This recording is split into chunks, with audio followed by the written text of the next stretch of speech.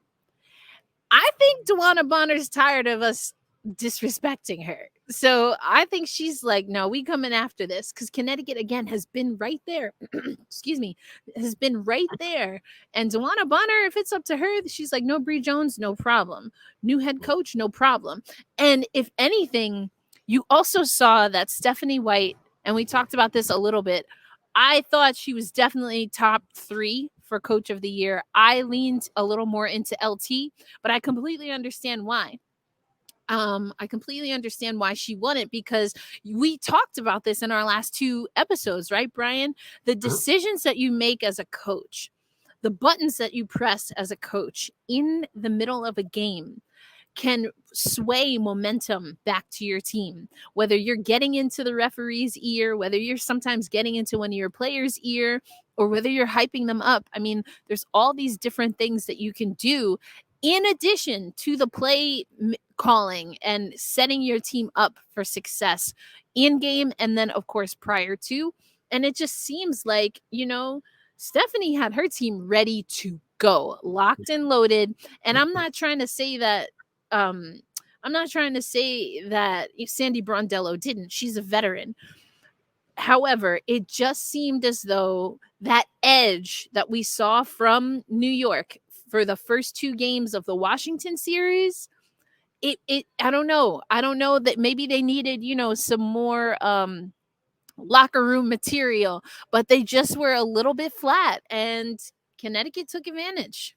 Yeah, something Sandy mentioned was that it felt like once the initial action wasn't there, it's like everything sort of like went haywire to a certain degree. So it's like usually when the Liberty are at their best, the ball is moving side to side, everyone's getting fed, there's touches, every good paint to great every time, good shots to great shots every single time. But throughout the second half, it was very much you make the initial pass, the shots going up. There wasn't enough movement. There wasn't enough downhill pressure. I think a lot of that was due to Connecticut's defense, but also, as JJ mentioned, because Jackie Powell asked her about it, the Liberty were like half a second off in a sense, where it's like usually they're right on it, but they're like off by a beat. And then against a team that's really good like Connecticut, you can't afford to have that happen. So if you're behind already and you're not all the way in sync, that's going to be enough to really get you down and not get you back up. And I think for New York, it's just a matter of, I think firstly cleaning up the glass, because 12 offensive rebounds and 0 fast break points for you as a team is shocking. That I can't remember the last time they had 0 fast break points in the game. And that's brutal. Yeah, that's something they're going to need to clean up. And it's something we've talked about, I think, on the pod a few times. But when they win the glass, they win games. Like I think every you game, already know. Yeah, every game they've won after half, they've dominated the glass. And I think there was like one game they won where they lost the rebounding battle, but otherwise, they've been the best. They've been the second best rebounding team in the league after break. They've been dominant on the glass, and they really weren't able to do that. And I think especially when you allow those offensive rebounds in those second and third possessions, like you just drain your energy. Like you're having to defend for like a good 40, 50 seconds straight, and then eventually there's going to be a gap that comes open that you're not going to be able to plug in time. And every single time you allow those extra rebounds, I think they had like 6 first quarter turnovers, and that helped Beck Allen get off in particular. Like I think if they clean up the little things, they'll be able to hit the big things along the way. So I think it's just a matter and that's what it is. Yeah, I mean, you hit on it, excuse me, but that's what the playoffs is though, right? And so it's a little disappointing that in some ways the New York Liberty didn't step up to task, especially as much as they talked to us in that first series, Brian, about wanting to protect home court, and they didn't do it. Now we'll get into some maybe changes that need to be made. Is that game kind of game scheming, game planning, scouting? Is it just mentality? We're going to get into that. But since I'm at a hockey rink, or at least right now it's a hockey rink, sometimes the Seattle Storm play here, but we keep talking. I feel like it's been a through line here for us. I Gotta Get Up, a podcast for New York Liberty fans, brought to you by Black Rosie Media. And it's this idea of revenge games. Now, I mentioned revenge game talking about Jonquel Jones because I do still think she has to be a factor in this series. But again, we'll get back to that coming up. But listen, I remember covering Rebecca Allen when people called her Rebecca and not know Beck. We ain't cut it short, okay? And Rebecca Allen, Madison Square Garden, because yes, I don't know if you know this, fam, but I have covered the New York Liberty for a number of years as a beat reporter, and yes, I have covered teams in locker rooms. Just in case y'all needed a reminder. But anyway, in case anybody has any doubt. I mean, I'm just letting folks know, just because, sometimes you got to let the girl know, Sidra style. So anyway, I remember chatting to her, young whippersnapper, not really getting a lot of time under Bill Lambier, and to see and to remember conversations that I had with Alan then, and to see what she's doing now, nobody should be surprised. I remember Jonathan Kolb saying that letting go and moving on from Rebecca Allen was a tough decision for the New York Liberty. That's one that cuts deep, because I think the potential has always been there. The roster and the roster construction has not always been kind to Rebecca Allen in New York. But seeing what Stephanie White has been able to do with her over the regular season, and how much Connecticut trusted Beck Allen to just find and take her shot. Like you said, it really helped Connecticut when we saw that game flow chart early on, and then gave some open space, right? In how the New York Liberty had to respect Allen to then give Dewana Bonner perhaps a little bit more openings. And that's not what we saw the Liberty able to do. But again, we're going to get into that. But I want you to, talk about because you were at the game. You got to see this live and in living color. And I'm hella jealous because I'm a Beck Allen stan. I'm gonna let y'all know. Like, I've been putting on for Beck Allen for a minute, but she had 18 points, 2 block shots, 2 steals, 7 rebounds overall, 6 of those defensive rebounds. Okay. So like you said, just the New York Liberty not getting second chance opportunities. Beck Allen to the tune of 6 defensive rebounds. How important did you see her being for this Connecticut Sun team? And what are some things that the New York Liberty now are going to have to keep in mind for game 2? So one thing I saw a friend of mine, Steve Jones Jr., joke about on the timeline was that when Beck Allen came in the Matrix get up, it was like, oh, it's about to be on for real. And that was the first thing. And then there was one play in the first quarter where she got the steal from Stewie at half court, pulled it from 3, and it went in. I looked at the row, and I'm like, oh, it's about to be that type of day. And it was. And she was awesome. She got the first quarter interview like during the TV timeout, which I think might have been the first time she's had that this year. And they asked her how she's guarding Stewie. She had to say, "I'm guarding Sabrina," just to let you know. So she was really dialed in a really fantastic way. And I think Allen's length in particular has always given the Liberty trouble as an opponent.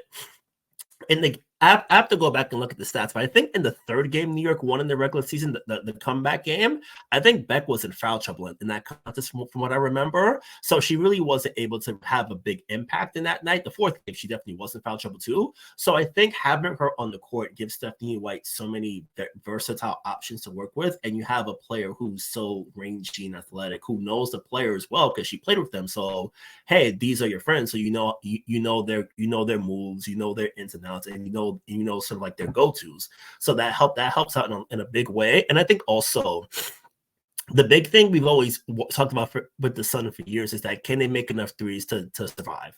And if they can make enough threes, this is going to be a team that is dangerous to work with. And I think if Beck is, I wouldn't count on Beck going 6 for 8 from 3 again. I'd be stunned if she did. But if she can be something close to that while also giving you that maximum effort on defense and that full range to just sort of like throw a wrench into everything the Liberty's doing, that's going to be a valuable player. And I think also just having Yeah, just having another sort of long arms to bother Jonquil in the paint is going to be helpful. So I think for Beck in game 2, just keeping up what she did, just chasing Sabrina off the line, making her shoot in traffic in the painted area, and sort of like forcing her into the bigs, sort of forcing her into tough floaters. If she's able to keep doing that, I think the Suns have a great chance to grab another one in Brooklyn. Listen, Beck Allen showed up all black everything, stunning shades, lights out shooting. Not only was she telling New York Liberty, yeah, this is my revenge game, but she said to Sandy Brondello, I'm going to Paris. Period. I'm going to Paris. Merci beaucoup. Ho ho. I'm going. I'm here for it. I mean, selfishly, of course, I have a rooted, vested interest in New York Liberty, but I love it. I love seeing her shine.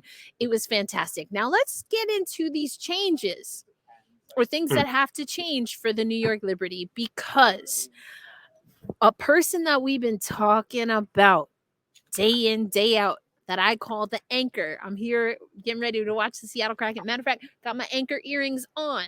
The anchor for the New York Liberty, 3 points in 31 minutes for Benijah Laney. What did you see that the Sun was able to do? Yeah, she made her first shot in the post, like the first points of the game, but then after that, nothing across the board. And I think what she had Bonner is a tough matchup because Bonner is so long, and there were a couple plays where B went under on screens and Bonner made a pay for it. There was 1-3 in the corner where she tried to shoot the gap, but Bonner flared out to the corner and got a 3 that way. And I think also, I think it's a matter of the team helping her out too with that matchup. Stephanie Dolson said as much in post game. So I think for the Liberty, giving Laney a little bit more support on the defensive end to help with Bonner, maybe switching the matchup to Stewart guarding Bonner more, because they did have success when Bonner and AT would run pick and rolls. The Liberty would switch it with Stewie and JJ, and you have that maximum combination of length and athleticism to bother both of them. So I wonder if they lean back into that. In the first series, Sandy made the adjustment of putting of JJ on Deladon, and that threw a wrench in Washington's plans. So I wonder if the Liberty think of an adjustment in that similar vein to see if they can gum up Connecticut's plans as well. But I think just that, probably a little bit more Kayla Thornton. She was fantastic. She made a couple really good 3-pointers, and she has enough size to really bother the Sun and make it a factor in that way. So I wonder if we see a little bit more of her too. But I think ultimately the big thing for the group is cleaning up the glass. You gotta this is like, hey, we called the Liberty Mystic series like a bar fight in a sense, where it's like you got like get in there and brawl. Like Connecticut, you got it.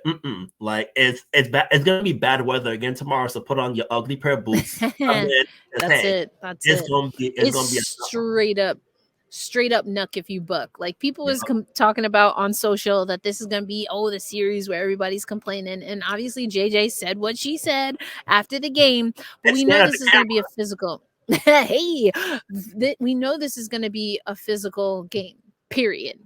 Like you said, paint clogged. We did talk about perimeter shooting, and we were talking about it in if Connecticut had enough firepower. But maybe what we should have been asking is if New York can use that offense and go there first and then come back to the perimeter.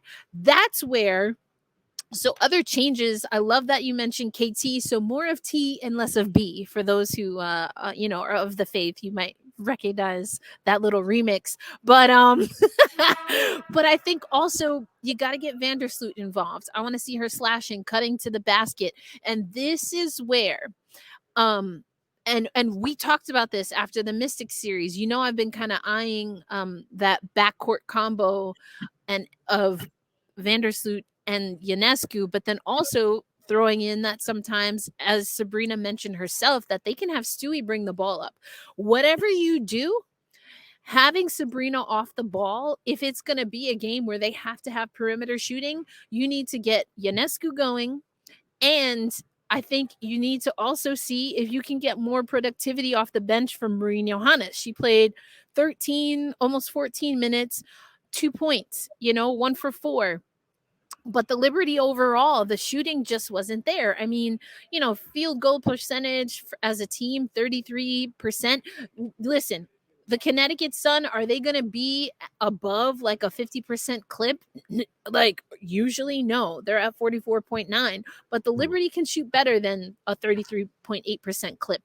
Thinking about 3-point percentage, they also got outshot from the arc.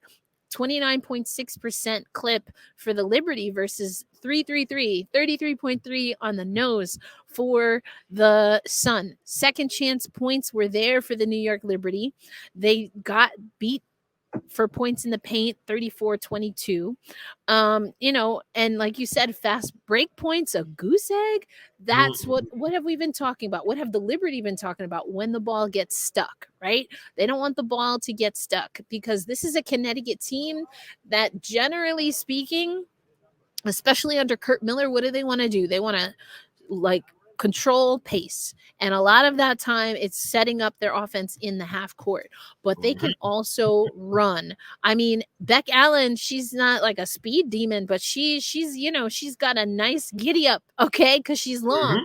Then you have Heidemann there, so I mean, there's so many. Bonner can get up and down. We already know once AT starts, like, it's gonna be hard to stop her, you know what I'm saying? So there's so many different elements that, again, are just refined and probably under the radar under Stephanie White.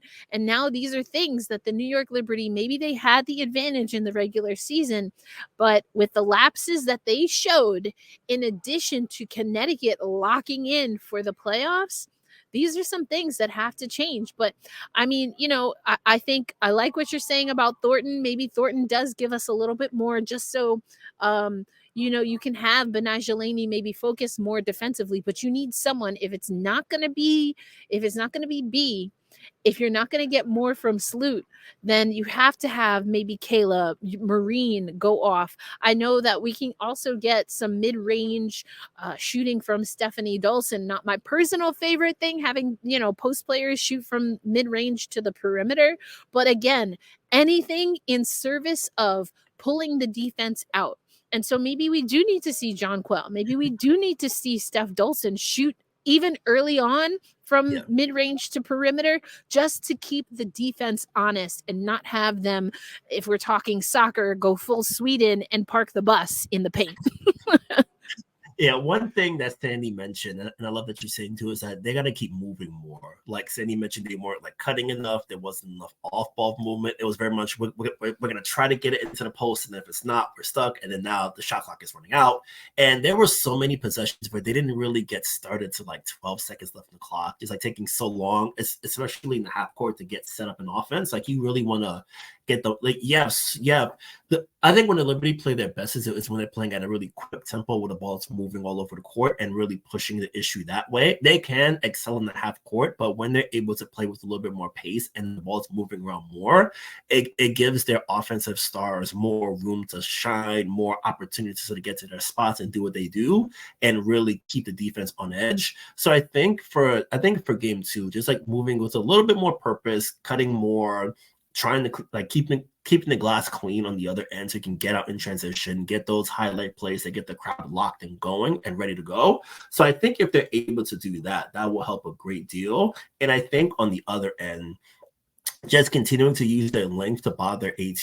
I thought they did a good job of it, making everything as tough for her in the painted area as possible. So I think if they're able to do that, if they're able to like keep JJ from getting into foul trouble, she had 4, and she was annoyed by some of the calls that she didn't get. And she might have got a fine from Kathy Engelbert for staring directly in the ESPN camera, but I imagine it's worth it if it gets the job done eventually. So I think just keeping her out of foul trouble, making sure that they're able to contest everything, play her in the crowd when she does get on the move and she is on a roll, just crowd her, make it tough, make it as hard for her to make those passes as possible.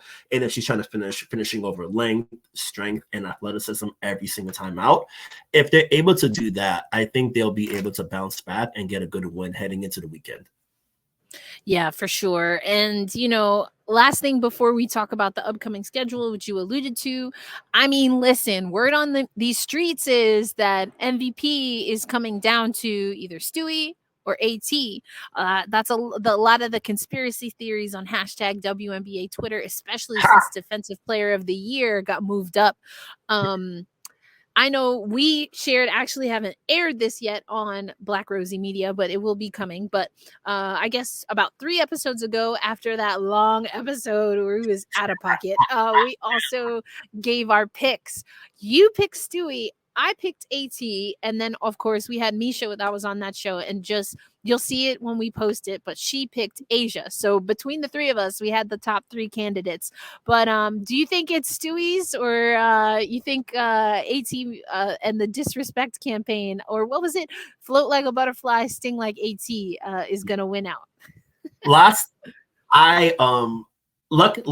I didn't tell people bet the house this time, because last time I did that, the pick I went with lost. So I'm like, okay, I'm just gonna give you a pick with a prop. So I went with Stewie. I feel like this is her year, and I think especially, I think it's hard to say a team like the Liberty doesn't get enough credit, but they really built this. They built this bus on the fly with no margin for error. It's a bunch of new players, new roles, not healthy to start. Doing all of this, and Brianna Stewart was the one constant that tied everything together. And I think the fact that they had a very good first half and an incredible second half, and I feel like you saw the team get stronger and stronger and stronger, and she's been the one driving force from beginning to end. At the beginning, it was just Stewie doing all the heavy lifting. Then B picked it up in like June-ish. Then after July, UNESCO picked it up, and then JJ, then Sloot. So, but she's been the one tie that brings everything together and makes every part of the Liberty go. So I think this, if she is the MVP, I think it's a welcome accomplishment and a well-deserved one. And I think especially for a player who, I think this is her first MVP since the Achilles tear, as it happens. I think that sounds right. She's definitely in the race, in the running. I mean, her and Asia have been neck and neck for the last few years. I do think Asia Wilson, obviously top 3 candidate. For me, though, it was AT.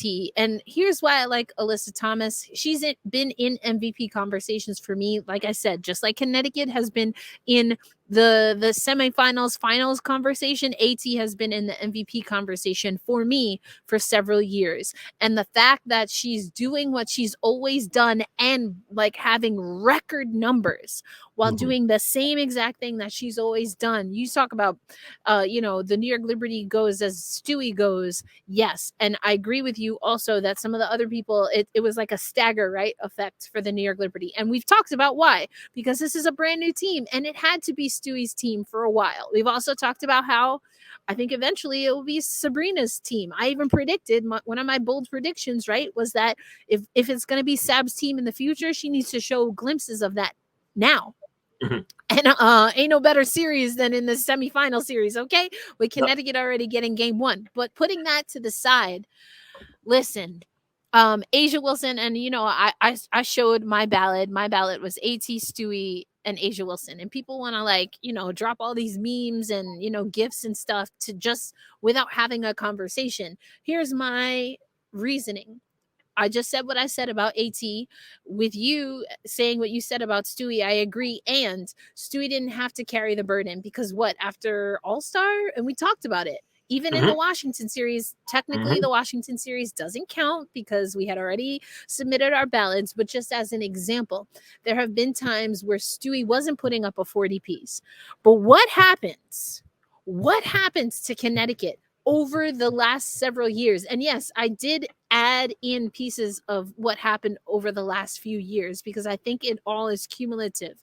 What happens when AT doesn't hit at minimum a double-double? What happens to Connecticut? Flat. Yep, that's true. They're flat. They're absolutely flat. What happens if Asia Wilson only scores 9 points against the New York Liberty? I mean, granted, they lost that game, so that maybe that's not the best example. But my point is, the other 2 teams, obviously, with their records, survive and can even thrive. Most valuable. I always do this every year. Valuable. Most valuable player. And for me, this year, and honestly, in years past, AT should have gotten more a part of the conversation for this year, to me, it was undeniable.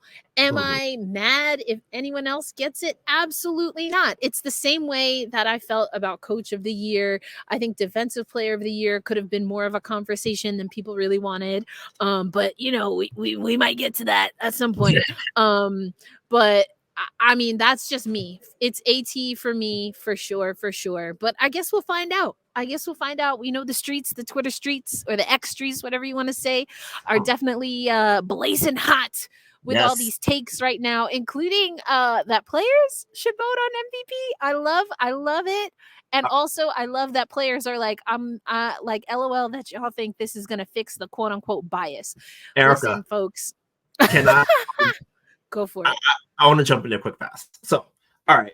So if we're doing the players should vote, I'm thinking back because I was thinking about that in my head on the way home from work tonight, and the Athletic did a poll of players about maybe like a month or so ago, maybe like a month or two. And they asked who the best player in the league is, and it was number one with 53% of the vote, Brianna Stewart. Asia Wilson second at 31. So if we're gonna do the players should have the vote, and the players poll said that Brianna Stewart was the best player in the league this year, we can't. Yeah, we're get not mad when it's not Asia. You know what I'm saying? Yeah, So don't do that. Another thing people are saying is like, and I don't remember exactly how it went down, but people talking about the voting, like how Candace Parker won Defensive Player of the Year in a year that she didn't make defensive all team defensive first or second team. And here's my thing. Like, I love that people are mentioning that, but probably not for the reason that people think. Check my record.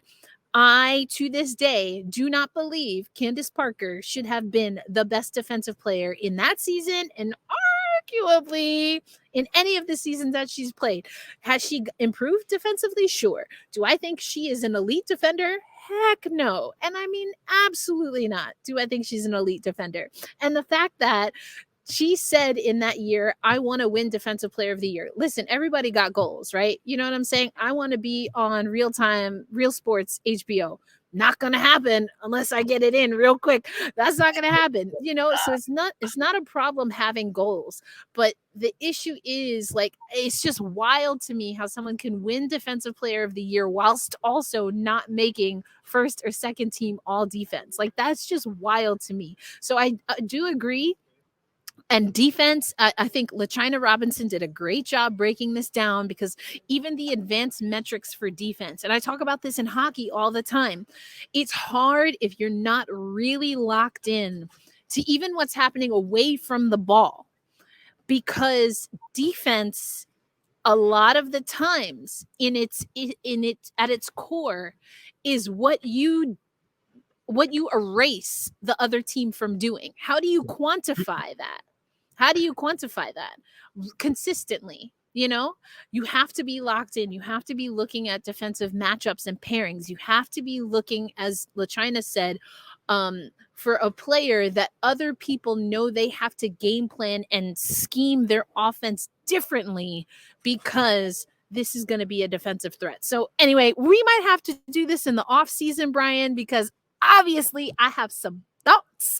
But when it comes to MVP, I think people are going to be mad and in their feels. And you know what? That's okay. It happens every year. What is also true, and it's the same way I feel about Coach of the Year, this was a historic year. We saw performances that were like out of this world. Like, what a treat, what a delight. And if it's going to be like this every year, well, good luck, blessings, because we're always going to have this issue. Last thought on this, and I am a part of the Professional Basketball Writers Association. I'm also the co-chair of the women's hockey chapter of the Professional Hockey Writers Association. And on the Professional Hockey Writers Association side, if you get a vote, you agree to have your tally disclosed by the association once all the awards are announced. And I think instead of all this back and forth arguing, what I do see people ask is, who are these 60 voters? I think that's a good question. And how are these 60 voters voting? I think that's also a good question. Listen, if I put my stuff out there and people don't like it, that's one thing. But the reason that we do that, and I've had real conversations about this as we're growing the women's hockey chapter, is because it keeps people accountable. Mm-hmm. And I do think that from a media perspective, there is accountability that we absolutely need. It's the same reason that we've talked about Black women not getting enough media coverage or biased media coverage. It's the same way, like that's how we got Misha on board when we talk about even queer identities and, you know, more quote unquote masculine or feminine leaning. And even when we do talk about Black women, do we talk about more feminine leaning basketball players, whether they're queer or not, you know, all of these things. And so I think that's a conversation that we definitely should have. And I, for one, as someone who, well, I have to pay my dues for the upcoming year, but as a card carrying member and a dues paying member of the Professional Basketball Writers Association, I am totally down for those of us, myself included, who have a vote, for having the transparency and the respect enough to, once the votes and all awards are given, that our votes go public. And I absolutely would be down for that. And I think that's maybe where the conversation should reasonably go before we start making all these other changes, but is to really call for more transparency in our sport. So I'm down for that. But Brian, like you mentioned, we got some games. We got some games coming up. You know, we got we got the New York Liberty obviously taking on the Connecticut Sun. We didn't even get to Dallas and Vegas. Vegas does have, you know, a 1-game lead there. I still think there's some potential for that to be a good series. We're talking the night before. We're recording, I should say, on Monday. Tuesday, tomorrow, September 26th, the games are at 7 p.m. and 10 p.m. Eastern time, and then they go again on Friday. So we know that this schedule has been very different. Some people like it, some people don't, but either way, it is what it is. So, you know, we played the other day. Now they've got a few days in between. So this is going to be at Barclays before then they go up to Uncasville, you know, and the New York Liberty are technically on the road, but, you know, also Connecticut, not that far. It's a bus ride away. So they could technically come home and sleep in their beds. But we at Gotta Get Up, a podcast for New York Liberty fans, will make sure to recap game 2 and get you ready for game 3. So stick with us. But Brian, anything you got in the works or something that you just put out that you want folks to know about? I'm trying to think. I did a story about the Liberty defense a while back on the local W, about how they've really been able to get it going. So there's that. Also, I'm thinking of doing a little field trip to Uncasville this weekend, so I can be on site. I've never been to Uncasville, but I've heard unique stories. So I want to. It's a very interesting one. It's a nice little road trip. So I'm sure that you won't be the only one from the New York Liberty Media Corps making that trip. Again, I'm on the West Coast, so I won't be out there, but I will be, you know, celebrating. You and me must never part from far away. But thank you, as always, for listening to Gotta Get Up, a podcast for New York Liberty fans. Make sure you also check out some of the other work that's happening. We'll make sure over at Black Rosie Media to share that. But for Brian Florentin, I'm Erica L. Ayala, coming to you live from Climate Pledge Arena. And we will catch you after game 2. Peace out, everybody.